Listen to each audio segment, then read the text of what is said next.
வணக்கம். வாங்க, இன்னைக்கு நாம ஒரு ஆழமான தியான பயணத்துக்குள்ள போக போறோம்.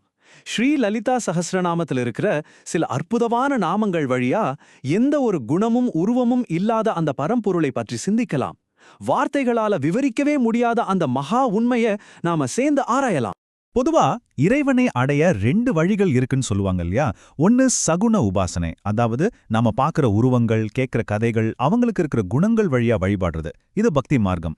இன்னொன்னு நிர்குண உபாசனை, எந்த குணமும் எந்த உருவமும் இல்லாத அந்த பரம்பொருளை நம்மளோட தியானத்தாலையும் ஞானத்தாலையும் உணர்றது, இது ஞான மார்க்கம். நம்மளோட இந்த பயணம் அந்த நிர்குண பாதையை நோக்கியதுதான். சரி, எல்லையே இல்லாத ஒன்ன எப்படிங்க விளக்குறது? ஒரு வார்த்தையிலயோ ஒரு வரையறைக்குள்ளேயோ அடக்க முடியுமா? முடியாது இல்லையா? இதுக்கு நம்மளோட ஞானிகள் ஒரு அற்புதமான வழியை பயன்படுத்தினாங்க. அதுதான் நேத்தி நேத்தி. அப்படின்னா இதுவல்ல அதுவல்லன்னு அர்த்தம். நம்மால எதையெல்லாம் யோசிக்க முடியுமோ, பார்க்க முடியுமோ, கரைகள், உருவங்கள், ஆசைகள், ஏன் காலம் கூட, இது எதுவுமே அந்த உண்மை இல்லைன்னு ஒவ்வொன்னா மறுக்கும்போது நம்ம மனசு இந்த உலகத்தோட எல்லைகளை தாண்டி கடைசியில மிச்சம் இருக்கிற அந்த தூய உண்மையை நோக்கி பயணிக்கும். இந்த முழு பாதையோட சாராம்சத்தையும் ஒரே ஒரு பெயர்ல அடக்கிடலாம். அதுதான் நிர்குணா. அதாவது சத்வ, ரஜஸ், தமசுன்னு சொல்ற 3 குணங்களையும் கடந்தவள் அவள்.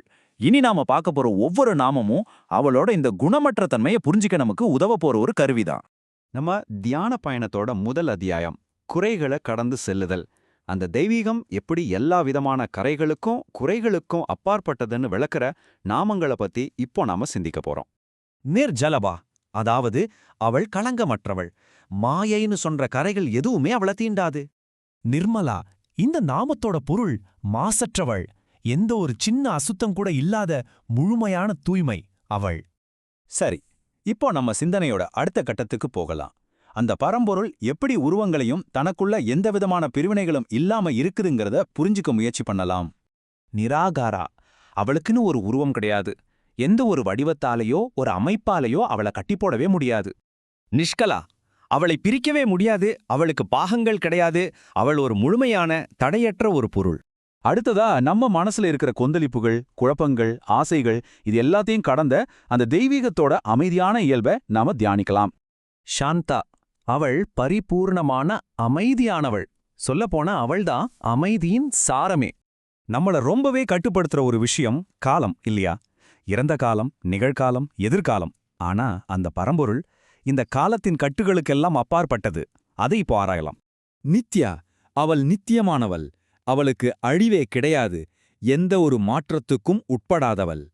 இனி இந்த பிரபஞ்சத்தையும் காரண காரிய விதிகளையும் தாண்டி சிந்திப்போம். அந்த தெய்வீக சக்தி எல்லா படைப்புக்கும் மூல காரணமாய் இருந்தாலும் அதுக்கு எந்த ஆதாரமும் தேவையில்லை. அது இந்த பிரபஞ்சத்தையும் கடந்து நிக்குது. அதை எப்படின்னு பார்க்கலாம். நிராஸ்ரயா, அவளுக்கு எந்த ஆதரவும் தேவையில்லை. ஆனா ஒரு சுவாரஸ்யமான விஷயம் என்னன்னா, அவள் எதையும் சாராமல் இருப்பதால தான் இந்த பிரபஞ்சத்தில் இருக்கிற எல்லாமே அவளை சார்ந்திருக்கு. நிஷ்காரணா, அவளுக்குன்னு ஒரு காரணம் கிடையாது. அவள்தான் எல்லாவற்றுக்கும் முதல் காரணம். ஆனால் அவளுக்கு முன்னாடி ஒரு காரணம் இல்லை. சரி, இவ்வளவு விஷயங்களையும் இதுவல்ல அதுவல்லன்னு நாம ஒதுக்கிட்டோம். அப்போ கடைசியில என்னதான் மிச்சம் இருக்கு? தூய்மையான நித்தியமான சுதந்திரமும் எல்லையில்லாத மெய்யுணர்வும் மட்டும்தான்.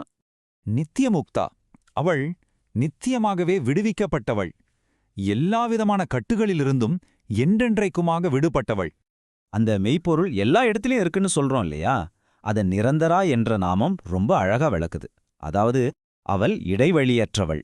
அவள் இல்லாத ஒரு அணு கூட இந்த பிரபஞ்சத்துல இல்ல. அவள் ஒரு தொடர்ச்சியான பிரவாகம்.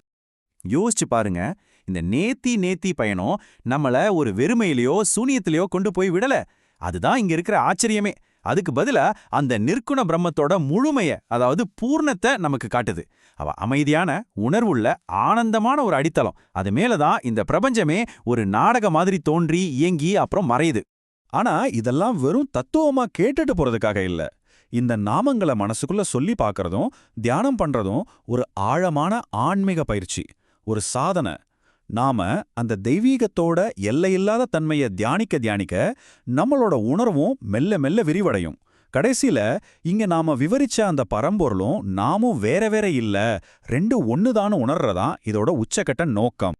நம்ம இந்த தியான பயணத்தை ஈஷா உபநிஷத்திலிருந்து ஒரு அற்புதமான மந்திரத்தோட நிறைவு செய்யலாம். ஓம் பூர்ணமதக பூர்ணமிதம் பூர்ணாத் பூர்ணமுதச்சதே பூர்ணஸ்ய பூர்ணமாதாய பூர்ணமேவா வசிஷ்யதே. இதோட எளிமையான பொருள் இதுதான். அந்த மூலப்பொருள் முழுமையானது, அதிலிருந்து வந்த இந்த உலகமும் முழுமையானது. முழுமையிலிருந்து தான் இந்த முழுமை வெளிப்படுது. அந்த முழுமையிலிருந்து முழுமையை எடுத்துட்டாலும் கடைசியில மிச்சம் இருக்கிறதும் முழுமைதான். இறுதியா உங்களுக்காக நான் ஒரு கேள்வியை விட்டுட்டு போறேன். வார்த்தைகளாலையும் வர்ணனைகளாலையும் விவரிக்க முடியாத அந்த பரம்பொருளை நாம எப்படி அனுபவபூர்வமா உணர்றது? சிந்திச்சு பாருங்க. நன்றி.